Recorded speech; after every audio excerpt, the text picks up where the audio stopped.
네, 감사하고요. 모임에 참여하셔서 감사합니다. 충분히 이해는 해요. 좀 지루할 수 있고, 강의 설교는 다 지루합니다, 사실은. 깊게, 제가 워낙 깊게 하는 걸 좋아해서 아주 단순한 걸 아주 싫어해요. 그래서, 제 스타일도 그래가지고 여러분 좀 불편하신 점 있는데, 근데, 하여튼 그 지식의 깊이가 들어갈수록 안 지루해요. 근데, 지식의 깊이가 없으면 지루해요. 그래서 여러분 클래식 피아노 이렇게 연주하는 사람이 있죠. 피아니스트들 한 곡에 수천 번을 연주합니다. 곡 하나에 수천 번을 연주해요. 그러니까 제일 그 피아니스트의 지루한 게 뭐냐면 같은 곡을 백 번이 아니라 수천 번을 쳐야 된다는 겁니다. 그러니까 얼마나 지루하게 해서 아주 죽으려고 죽어. 그런데 이제 모든 것을 정복하면은 이제 지루함이 없어져요. 그래서 여러분이 성경 전체를 배우시는데 굉장히 지루하고 힘들거든요. 그게 단점이에요. 강해 설교는 순서적으로 쭉 나가는데 비슷한. 그러니까 여러분이 강해서 시편 같은 거 들으시면 다윗밖에 거의 없잖아요. 그 다윗이 그냥 죄 용서만 나오고 이러다 찬양만 나오고 이러니까 같은 것으로만 보이는데 이제 그렇게 보이기는 하는 건 맞는데. 제가 다윗의 시편 나는 다 다르다고 생각을 하거든요. 그러니까 1편, 2편, 3편이 너무 달라요. 제가 보기에는. 근데 여러분이 보시기에는 거의 같을 거예요. 그러니까 성경은 같은 것이 하나도 없더라. 다 다릅니다, 사실은. 그래서 좀 더 자세히 봐야 되는데 전체 맥락을 보니까 좀 그런 면이 있기는 해요. 근데 참고적으로 자기가 그 깊은 지식이 들어가면 지루함이 없어집니다. 근데 이제 지루하는 것은 이제 그 처음에 겪는 초기 단계다. 공부할 때 학생 시절에 얼마나 지루해요. 근데 이제 대학이 지나고 전문적으로 가면 하나 지루하지 않습니다.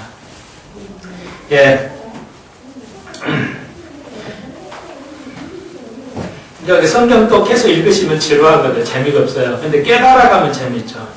그래서 이제 그 공부를 해야 된다. 읽기도 중요하지만 41편의 다윗의 시로서 오늘 제목을 복 있는 자라고 그러는데 1절을 가지고 제목을 삼았습니다. 빈약한 자를 권고하는 자는 복이 있으며 재앙의 날에 여호와께서 저를 건지시리라. 그러니까 다윗이 다 경험을 해봤잖아요. 아주 많은 경험을 해봤어요. 성경은 경험을 얘기하는 게 아닙니다. 내가 경험을 해보니까 이래. 틀린 말은 아니겠습니다만은 경험은 일시적인 것이기 때문에 경험은 진리가 되지 않습니다. 그러니까 조심해야 돼요. 그러니까 우리가 위로하면 이게 권면하고 권고할 때 서로 이야기를 나눌 때 나는 그러니까 집사님 나는 나도 똑같은 경험 해봤어. 그러니까 참아보시고 이렇게 견디시고 기도하시면 다 해. 나도 경험해봤어. 이런 얘기를 하잖아요. 얼뜻 맞을 것 같은데 카운슬링에서 나의 경험이라는 것을 절대 쓰지 말라고 그랬죠, 제가. 약간 그런 얘기를 했죠. 그래서 내가 경험을 해봐서 아는데 이런 식으로 이건 카운슬링이 아니고 세상의 방식이다. 왜 경험도 올 수 있는데 아니냐. 경험은 자기에게 맞는 경험이지만 어떤 약이 TV에서 건강 많이 나오죠. 그 어떤 것을 먹었을 때는 맞아요. 개똥식이 요즘 암에 가장 잘 팔리잖아요. 그러니까 그 개똥식을 만들어서 돈을 버는 사람이 많아요. 아주 그냥 엄청 떼부자 됐어요. 개똥식이 암이 좋다는 내가 개똥식 먹고 치료 받았다 이렇게 실제 치료되는지 안 되는지는 확인은 안 하고 그냥 언론을 탔어요. 개똥식이 치료 받았다.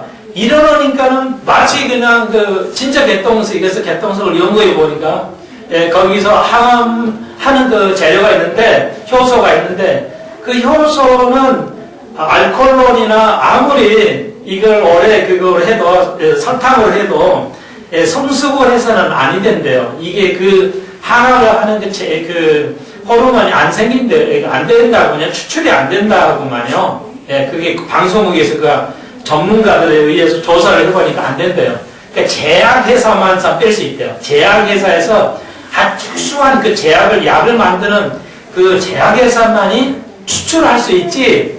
어떠한 일반으로 해서 이렇게 소금으로 하든지 이렇게 알코올로 담아놔도 개똥식을 넣어도 그 성분이 추출이 안 나온대요.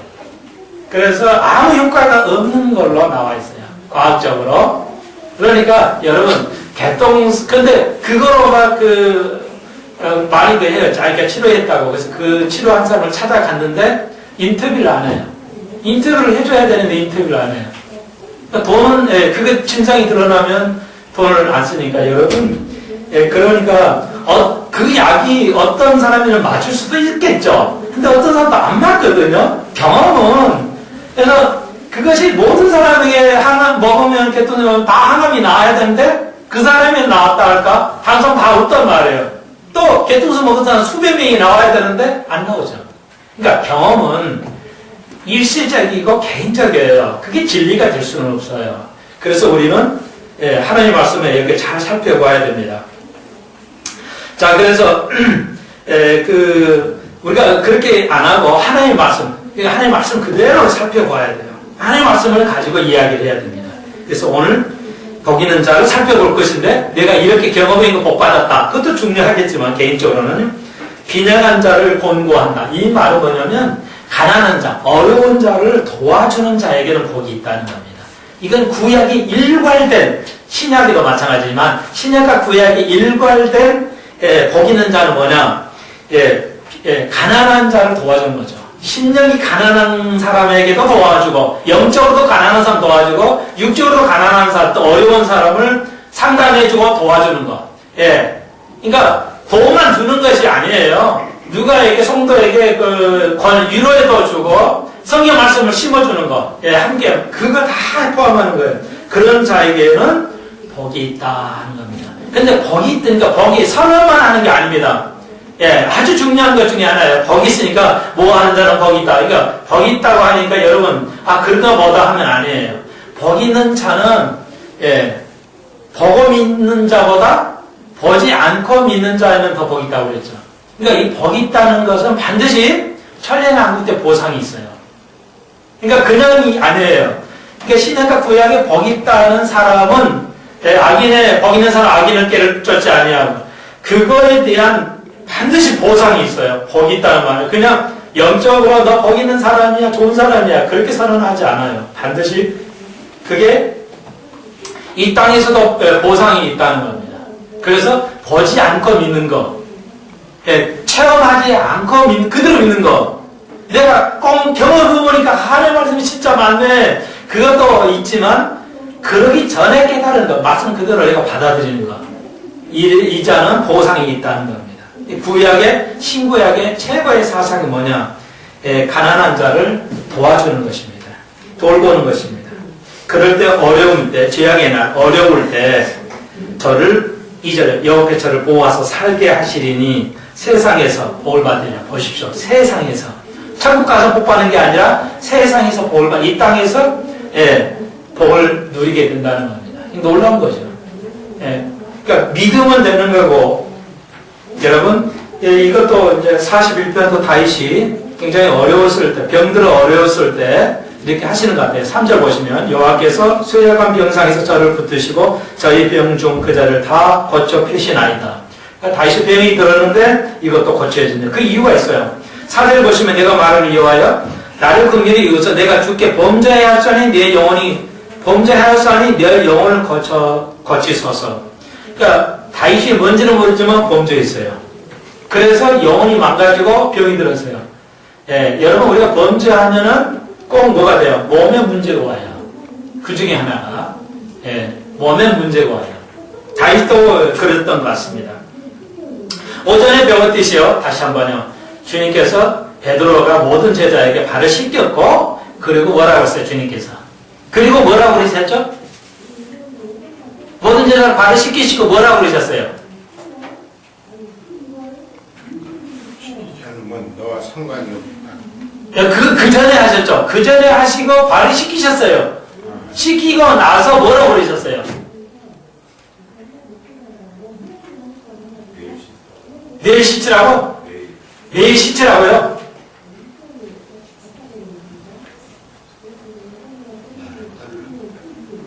그것은 요한복음에서 마지막에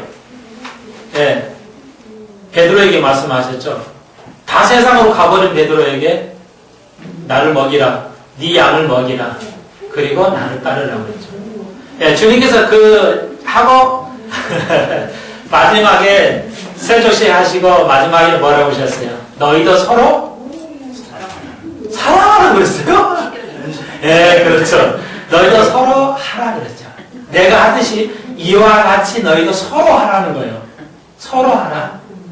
서로 발을 씻겨주라는 거죠. 다시 말해서 서로 용서하라는 거죠. 예, 서로 용서해주고 서로 씻겨주라는 거죠. 서로 용서하라는 겁니다. 그러니까 발은 언제요? 나갈 때는 무조건 매일 용서하고 서로 용서해주고 내가 제 고백을 해야 됩니다. 우리가 해야 할 일은 그거예요.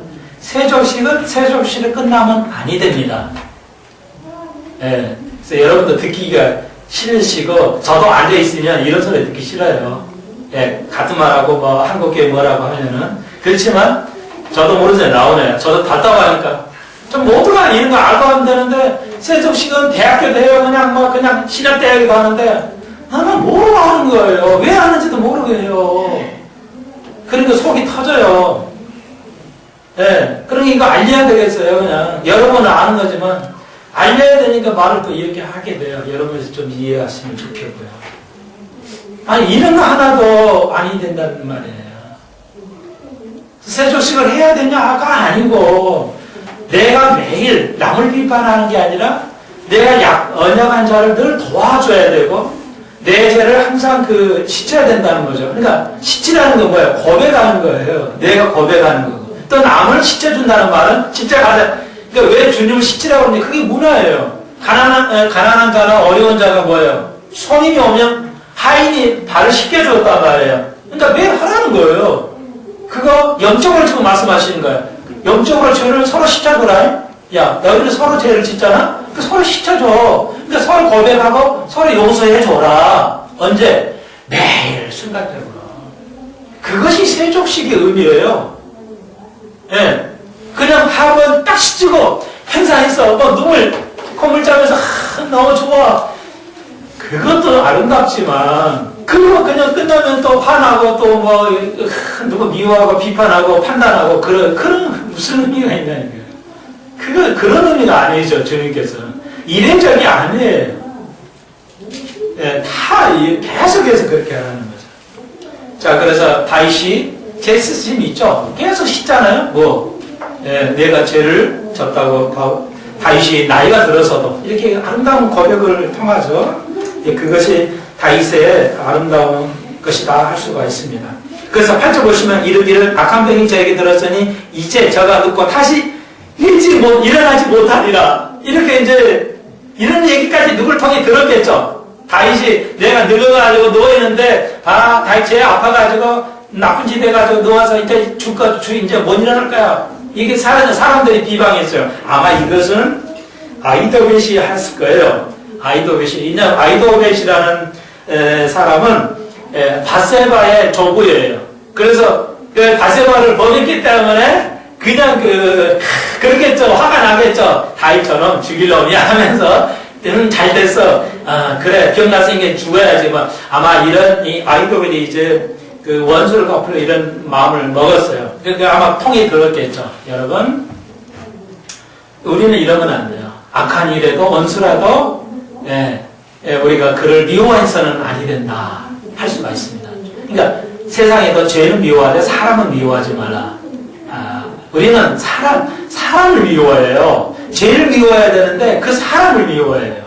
그러니까 다윗은 그렇지만 뭐예요?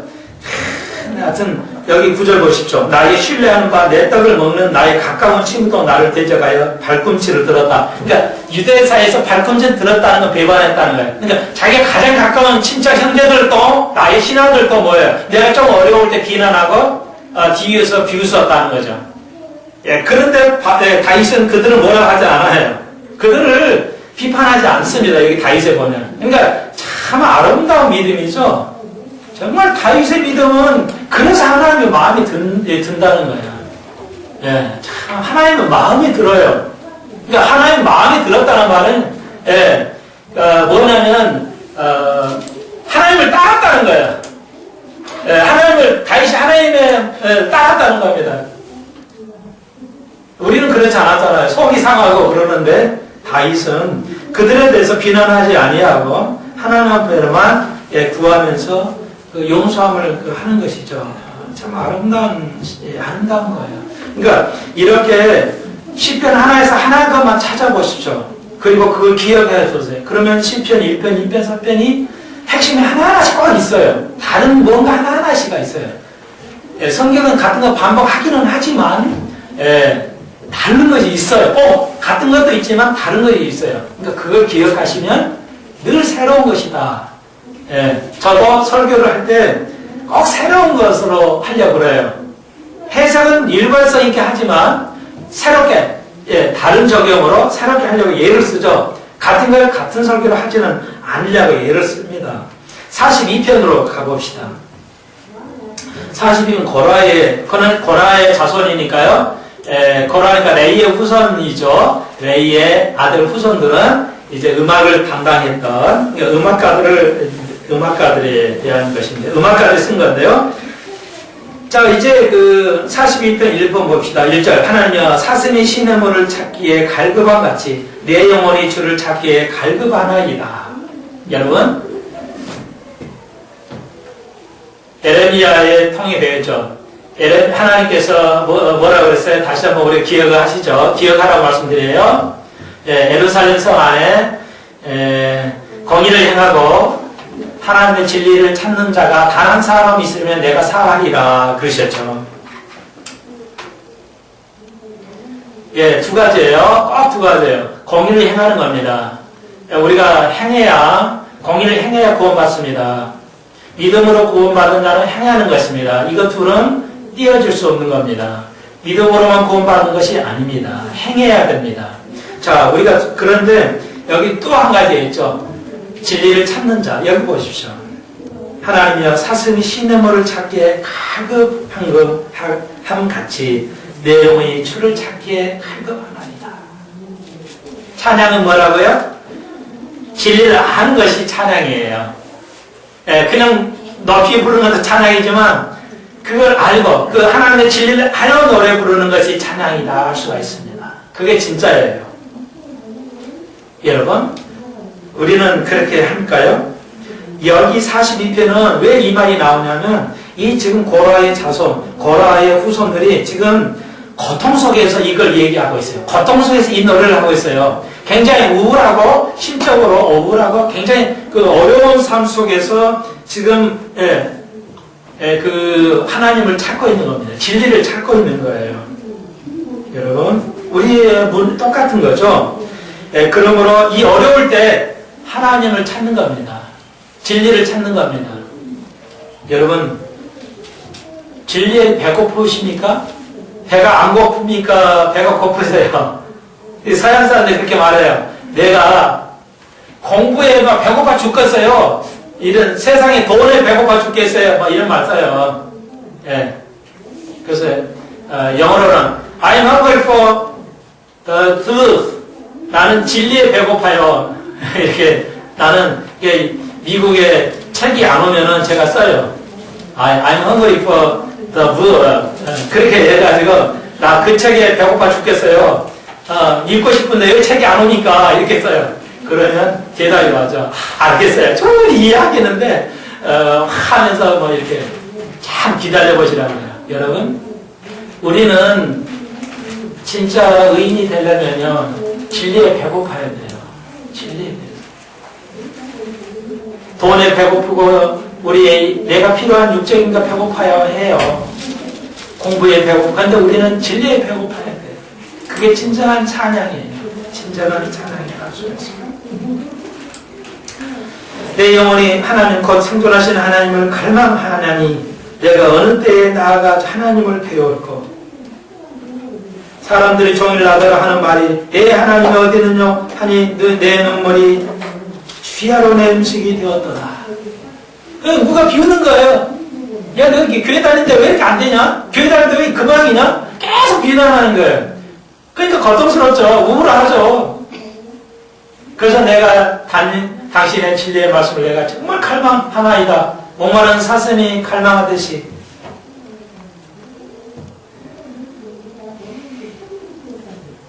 4절 보십시오. 내가 전에 성의를 지키는 무리와 성일 주일이죠. 요즘으로 치면 주일을 지키는 무리와 동행하여 기쁨과 찬송 소리를 바라며 진리를 하나님의 집으로 인도하였더니 이제 이 일을 기억하고 내 마음이 상하도다. 옛날에는 그렇게 해서 잘 됐는데 어른생이니까 사람들이 비난하니까 말이죠. 내 영혼아 내가 어찌하여 낭망하며 괴로워하느냐 어찌하여 내 속에서 불안하여 하는고 너는 하나님을 바라라. 그 얼굴의 도심을 인하여 내가 오히려 찬송하리로다. 내가 잘 때 사람이 많이 따르지만 내가 어려울 때 세상은 다 따라죠. 그리고 시편 고라 기자는 말합니다. 내가 여호와를 앙망하리라 말합니다. 스스로 깨우칠 수 있다는 겁니다. 스스로 문제를 해결할 수 있다는 겁니다. 그리스도를 찾으면 된다는 거예요. 하나님을 바라보면 된다는 것입니다. 그래서 6절 내 하나님이와 내 영혼이 내 속에서 낭망이 되므로 내가 요단 땅과 헤르몬과 미셀 산에서 주를 기억하나이다. 이건 다 하나님 기적을 베푸시는 것. 하나님을 능력을 생각한다는 거예요. 쭉 넘어가서 10절 내 뼈를 찌르는 각하같이 내 대적이 나를 비방하여 늘 말하기를 내 하나님이 어디 있다 하도다. 야 네가 잘 나갈 때는 잘 따라오더니 내가 힘드니까 비난하고 내 대적이 나를 비난해 뼈를 찌른 것 같이 비난을 했어요. 하나님 어디 있다고 임야 말한다는 것이죠. 그러나 11절 내가 하나님을 계속 찬미하리라. 의인은 뭐예요? 의인으로 살려면 뭐예요? 고난을 많이 받는다고 그랬습니다. 의인으로 살면 고난을 받아요. 예, 의인의 삶은 고난이 없는 게 아니라 의인으로 살면 고난을 받는다. 여러분의 삶 속에 고난이 별로 없죠? 거의 없어요. 예, 이건 심각한 문제일 수 있어요. 예. 여러분 영적 도전이 없다면 버리온 자일 수도 있어요. 영적 영적 도전이 없었다. 이러면은 하나님께서 버린 자식일 수도 있어요. 44편 읽어봅시다. 하나님이여 나를 판단하시되 경건치 않은 나라를 향하여 내 송사를 변호하시며 간사하고 불의한 자에게 나를 건지소서. 계속 불의한 공격이죠. 요절 가보십시오. 내 영혼아 내가 어찌하여 낭망하여 어찌하여 내 속에서 불안하여 하는고 너는 하나님을 바라라. 나는 내 얼굴을 보시는 내 하나님을 오히려 찬송하리라. 하나님이 싫어하는 것이 무엇이라고 했어요? 교만이에요. 영적 교만 뭐예요? 남을 판단하는 거예요. 근데 하나님이요 나를 심판하셔서 나를 판단하옵소서. 예, 유대한 신앙은 뭐예요? 남을 그러니까 유대한 신앙은 나쁜 신앙은 뭐예요? 아주 나쁜 건 남을 판단하는 거예요. 유대한 신앙은 하나님에게 하나님 나를 판단해 주옵소서. 나를 판단하옵소서. 그러니까 자기를 판단하는 거예요. 예, 자기 등보를 판단하는 거예요. 이게 유대한 신앙이죠. 나쁜 신앙은 뭐예요? 예, 남을 판단하는 거예요. 뭐 저거 왜 저러나. 그래서 시편 기자는 놀랍죠. 예, 뭐라고요? 남이 공격하는 걸 대꾸 안 하죠. 하나님, 나를 이렇게 비방하나이다. 뼈가 썩을 정도로 비방하나이다. 주님, 나를 건지소서. 그들을 대항하지 않아요. 그리고 하나님이여 나를 판단해. 주님이 나를 판단하옵소서. 내 잘못에 대해서 나를 깨닫게 하옵소서. 하나님 싫어하는 것 첫 번째 영적 교만이에요. 바리새인들이 그랬죠? 그래서 바리새인을 뭐라 했죠? 구원이 없는 자라고 말했죠. 바리새인들아, 화가 있을진저 너만 지옥 가면 되는데 뭐야? 너를 따르는 사람까지 다 죽이고 돌아. 주님께서 화 있을진저 바리새인들아. 오늘 목회자들이 잘못 가르쳐서 이끌어오면 어떻게 돼요? 이렇게 될 수 있어요. 예, 심각한 겁니다. 이건 잘못된 교회 목사 따랐다가는 죽음이에요. 그 따라가는 게. 참 남을 얘기하기가. 그리고 예, 불평하면 안 돼요. 하나님 싫어하는 거 교만하는 거. 영적 교만. 두 번째 하나님 싫어하는 거 불평하는 겁니다. 그래서 여기 시편의 기자들은 뭐예요? 불평하지 않아요. 굉장히 불평하지 않습니다. 44편입니다. 고레의 시죠. 계속해서 그래서 이 44편에는 6절로 한번 가봅시다. 6절. 나는 내 활을 의지하지 아니할 것이라. 내 칼도 나를 구원치 못하리라. 예, 이게 우리가 늘 하는 거죠. 내 힘, 나의 모든 걸 의지하는 것 맨스웨이라고 그랬죠. 인간의 방법. 우리는 하나님의 방법을 선택한다. 이게 가장 유대한 신앙입니다. 하나님의 방법으로 하는 것, 내 힘으로 하지 아니하는 것. 오늘날 많은 교회들이 잘 모르고 있고 속고 있고, 예, 그것 중에 예, 한 가지를 할 수가 있습니다. 8절 보십시오. 우리가 종을 하나님으로 자랑하였나이다. 우리가 하나님의 이름을 영영히 감사하리이다. 그러나 이제는 주께서 우리를 버려 욕을 당케 하시고 우리 군다와 함께 나아가지 아니하나시이다. 예, 고통을 이야기하고 있죠. 12절 보십시오. 주께서 주의 백성을 무료로 파시며 팔아버렸다는 거예요. 저희 값으로 이익을 얻지 못하셨나이다. 백성을 거저 팔아버렸다는 거야. 그러니까 이게 시편은 뭐예요? 예, 바벨론에 잡혀갔다는 얘기입니다. 아무 대가 없이 그냥 버려버렸다는 거예요. 왜? 우리 죄 때문에. 우리의 죄 때문에. 여기 시편도요, 자기 죄를 언급하고요, 예, 남의 죄를 언급하지 않습니다. 계속해서 보시면요, 민족의 죄에 대해서 용서함을 계속 구하죠. 이게 그 시편의 일관된 사상이에요.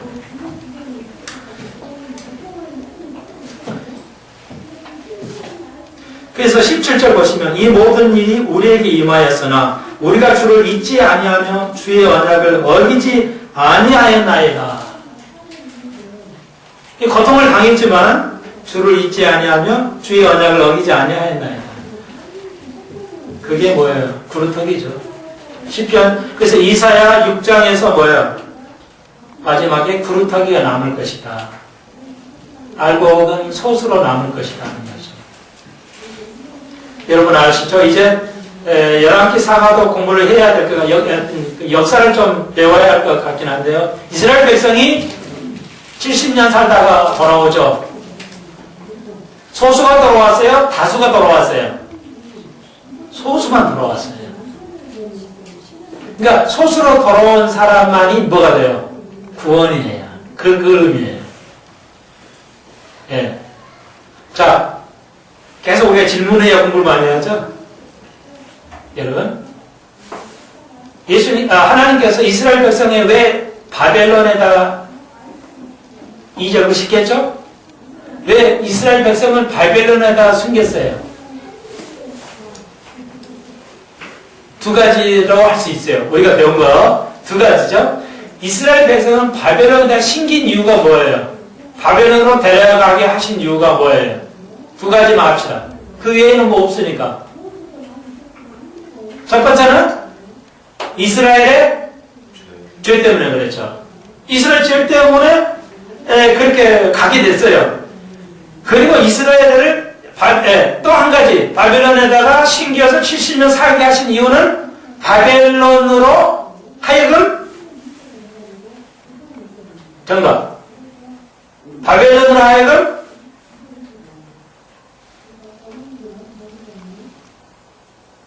뭐 하게 하는 거예요? 뭐 하려고? 예언 성취도 있긴 한데 바벨론으로 가고 오고는 건 이미 예언된 거기 때문에 지금 우리가 언급이 된 거죠. 여기 이스라엘의 죄 때문에 가고 나오는 거. 또 그 다음에 이거 반대예요. 그럼에도 불구하고 이스라엘 백성을 바벨론에게 심기후 70년에 심긴 이유는 바벨론으로 하여금 이스라엘을 뭐하게? 이스라엘을 바벨론에서 끌려내요?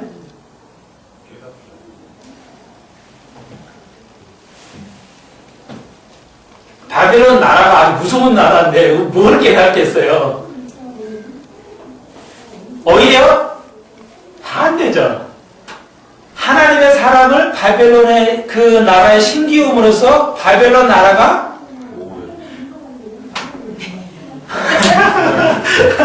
이렇게 비슷하게 해볼까? 그게 아니라 이렇게 하면 이제 확 이해해야 되죠. 이스라엘에는 하나님의 나라를 바벨론에 심겨서 바벨론 나라가 어떻게 하게 되게? 편안하게 하기 위해서. 그러니까 여러분 하나님 나라인 교인 여러분을 이 세상에다가 이 세상이 얼마나 더럽고 악해요. 거기에다가 내일은 나가시겠죠. 신기운 이유가 뭐냐고. 똑같은 원리란 말이에요. 왜? 우리 같이 악한 존재인데도 왜 그렇게 쓰시냐는 거예요. 그럼에도 불구하고 우리를 쓰시냐는 거예요. 세상에 나가서 모두 세상은 손과 빛이 되라는 거예요. 그래서 하나님은 바벨론도 변화시키려고 하는 거예요. 70년 무려 살게 해가지고. 그리고 우리가 얻는 것은 70년에서 거기서 주저앉아서 세상에 적응해버리고 타협해버리면 끝이다는 거예요. 그럼에도 불구하고 우리는 세상에서 세상같이 살지 않아야 그리스도의 그 나라로 번영으로 돌아와야 우리가 구원을 얻을 수 있다는 겁니다. 그런데 다수가 아니라 소수만 돌아왔어요. 그것이 바로 우리의 모델이라는 거예요. 우리가 주의 언약을 어기지 않고 살아나이다. 그 속에 들어가서도 시편은 환란이 끝나고 바벨론 포로가 잡히고 만들어진 시기예요. 다윗의 왕에서부터. 그래서 우리가 그 언약을 그 타민족의 짐승같은 민족에 들어가서도 죽기 언약을 어기지 아니하였나도 고백해서 노래하잖아요. 지금 고라의 후손들이 이제 나와서 그 70년 돌아와서 찬양하면서 그러나 극소수지만 우리가 주의 언약을 지켜나이다. 이 자가 환난을 통과하지 않을 것이고 복을 누리고 천년왕을 들어가고 하나님 나라에 간다는 겁니다. 그러니까 두 가지가 동시에 이루어져요. 이스라엘 죄 때문에 우리가 고난을 당해요. 이 땅에서 우리가 왜 고난을 당해요? 우리가 죄인이 당해요. 왜 저 사람 고난? 아니에요. 우리는 다 손목사도 다 아프고 고통이 있고 다 어디서부터 많은 거 있어요. 그러나 다 의인은 그래요. 그런데 하나님 우리를 치료하셨는데 그런 부족한 사람을 이 땅에 보내신 거 6년 동안 보내신 이유가 뭐예요? 예, 똑같아요. 세상으로 변화되게 하기 위해서 우리가 없으면 세상은 더 빨리 썩어버린다는 거야. 예? 여러분 아시죠? 바다의 소금 인기가 2%예요. 바다의 소금이 2%라고요. 예? 그러니까 굉장히 소량이에요. 그러다 바다가 안 썩어요. 이 바다의 소금이 20% 이상이면 사해바다예요. 사해바다는 소금기가 25%예요. 아니 소금이에요, 소금. 그런데 바다의 2%는 안 썩어요. 이 땅에 2% 하나님이 살아있으면 세상은 안 썩을 수 있다는 의미도 돼요. 극소수의 사람이 있다면 예루살렘에 수십만이 살았는데 에레미야를 통해서 뭐예요? 공의를 내가 행하고 진리를 목마른 사슴같이 찾는 자가 있다면 한 사람이 있으면 내가 용서해 주리라. 예, 주님 말씀하셨어요. 오늘도 마찬가지예요.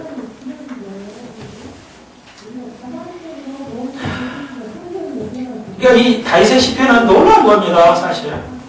별거 아니겠지만요, 자세히 살펴보면 그 어른 다 죄를 지는데 죄를 안 지고 주의 약속을 내가 지켰나이다. 우리는 하나님 앞에 왜 그렇게 하려고 우리가 배우잖아요, 열심히. 왜? 심판날에 배마에 설 때 우리 스페인 교회 모두 믿음을 지켰습니다. 우리의 달려갈 길 향하고 내가 믿음과 싸웠고 내가 선한 싸움을 싸웠고 믿음을 지켰다고 우리가 고백할 수 있다는 겁니다. 그러기 위해서 하는 겁니다. 우리는 미래를 위해서 사는 거예요. 잠깐 있는 안개와 같은 이 땅에서가 아니라요. 그게 44편입니다. 자기 민족의 죄를 고백하면서 이야기하죠. 예. 45편 가봅시다. 계속해서 그 시입니다. 내 마음에서 좋은 말이 넘쳐 왕에 대하여 지은 것을 말하더니 내 혀는 필객의 국과 같더라.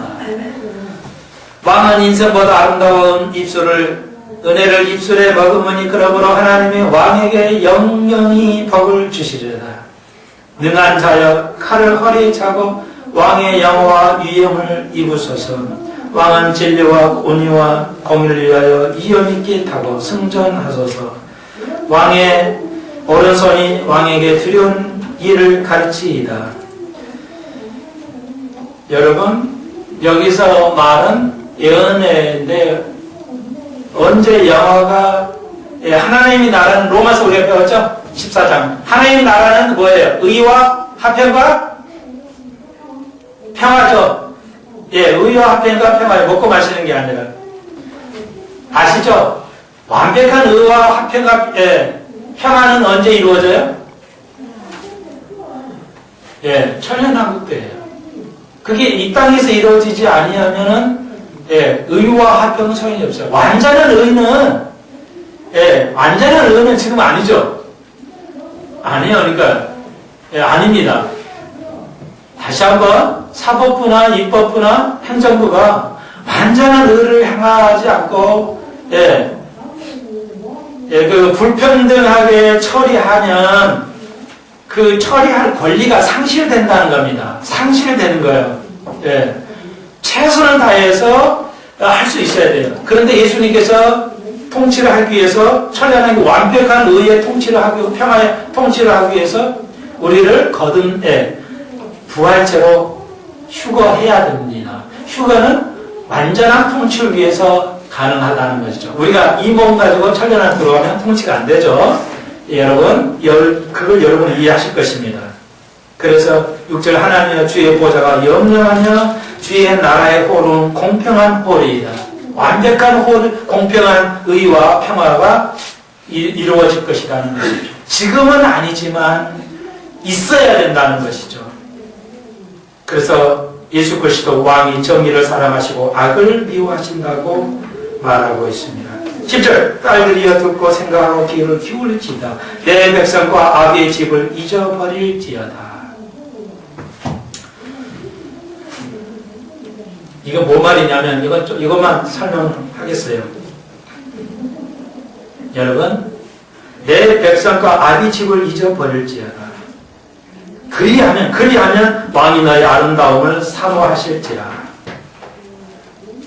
좀 헷갈리죠?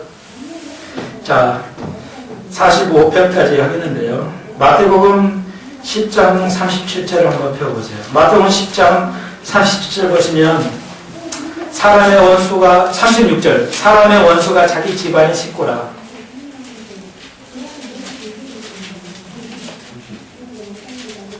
34편부터 문맥을 봐야 사실은 맞겠죠? 내가 세상에 화평을 주러 온 것이 아니라 검을 주러 왔다. 이 무서운 말씀이죠?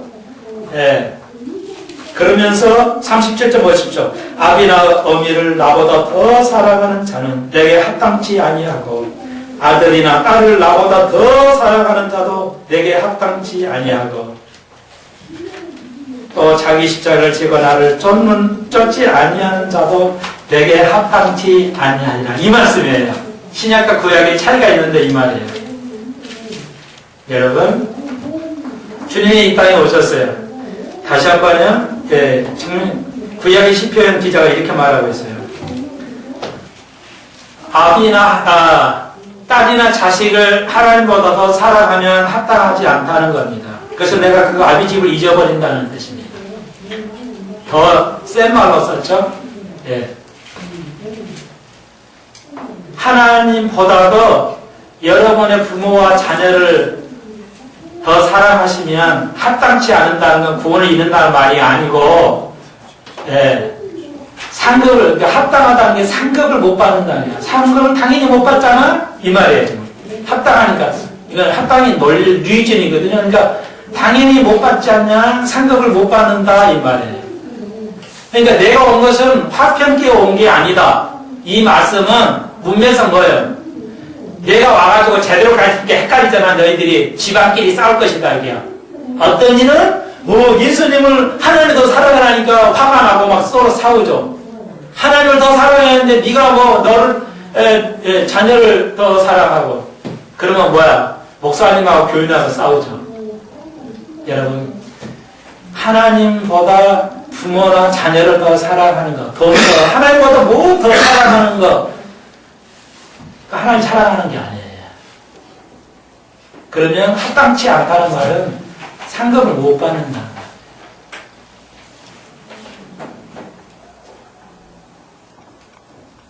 그러니까 그래서 집안끼리 싸울 것이다, 혼란이 생길 것이다. 나 때문에. 예. 어디 평화가 안 온다. 얼마나 싸워요, 집안끼리. 교회를 위하면 교회 가지 마, 뭐 하지 마 하면서도 할 수도 있고. 그렇죠? 조심 잘 생각하셔야 돼요. 이거 꼭 이번에는 어쩔 수 없지만, 여러분, 우리가 하나님 앞에 서면 변명치 못한다고 그랬어요. 변명치 못한다고 그랬어요. 나 결혼식에 있어서 빠졌는데요. 변명치 못한답니다. 하나님 했을 때, 심판받을 때, 나 결혼식 때문에 많이 빠져서 상관을 못 받게 되어서 할 수 없잖아요. 결혼식 가야 하잖아요. 누가 결혼식 가려니? 좀 얘기를 하자 그래요. 나한테 와야지. 네가 필요해서 간 거잖아. 그러니까 그건 상관없을 거야. 이렇게 말한다는 것입니다. 여러분, 이제 구약을 잊어버리셨죠? 예, 구약에 뭐예요? 라합이 있었죠? 라합의 파수꾼이 수면에 들어왔어요. 그런데 누가 소문이 나는지 알아가지고 군사들이 군사들이 와가지고 있냐 집에? 그랬더니 저리 이리 가는데 저리 도망갔어요. 그랬어요.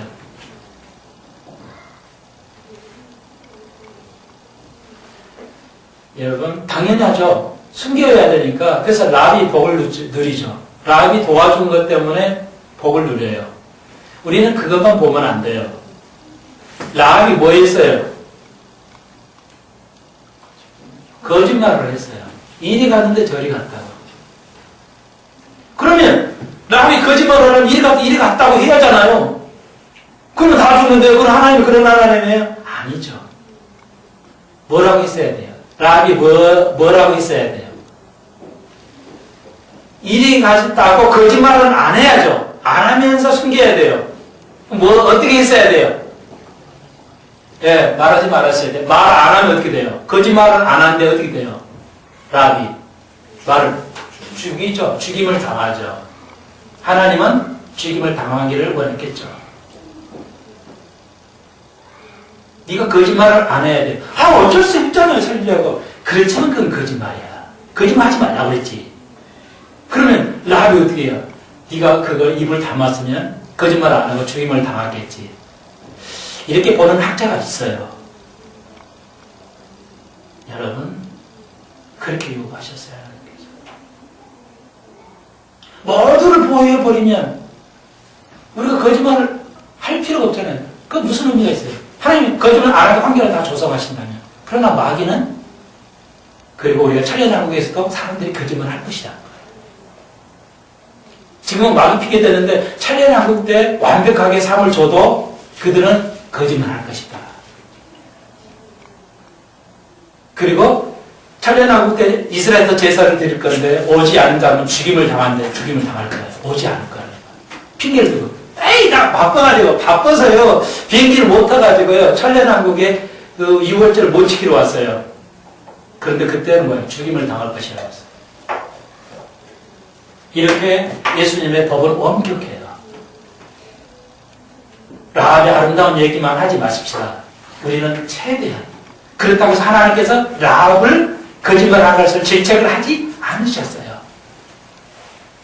예, 하나님께서 라합이 너 거짓말했다는 걸 어떤 학자도 성경 모세가 그걸 지적하지 않았어요. 성경에.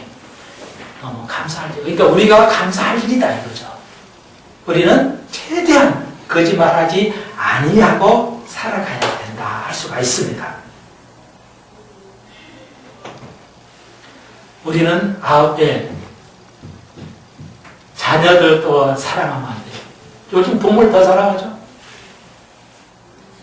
동물 수술까지 해요. 몇백만 원 주고. 그런데 저기 가난한 사람에게 돈 1,000원 안 해요. 그건 하나님 사랑하지 않은 겁니다. 예. 잘 살펴보십시오. 하나님보다 나를 더 사랑하는가. 그리고 이제 14절로 17절 보십시오. 한 절만 읽어볼게요. 14절. 순 놓은 옷을 입은 자가 왕께로 인도함을 받으며 시종하는 동무천으로 왕께로 이끌려 갈 것이라. 저희가 기쁨과 즐거움으로 인도함을 받고 왕국으로 들어가리로다. 천리안하고 그러냐고 있어요. 이렇게 들어간 적이 없어요. 우리는 왕 앞으로 나아가게 됩니다. 완벽한 기쁨을 가지고. 그래서 이 땅에 천리안하고 없다는 것은 단연코 제가 다시 한번 받아들일 수 없다. 한국교회가 깨어야 합니다. 깨어야 돼요. 우리는 이제 깨었으니까 여기 인터넷을 설교를 듣고 있으면 깨어나야 돼요. 내가 왕의 이름을 만세에 기억해 하리니 그러므로 만민의 왕을 영영히 찬송하리라.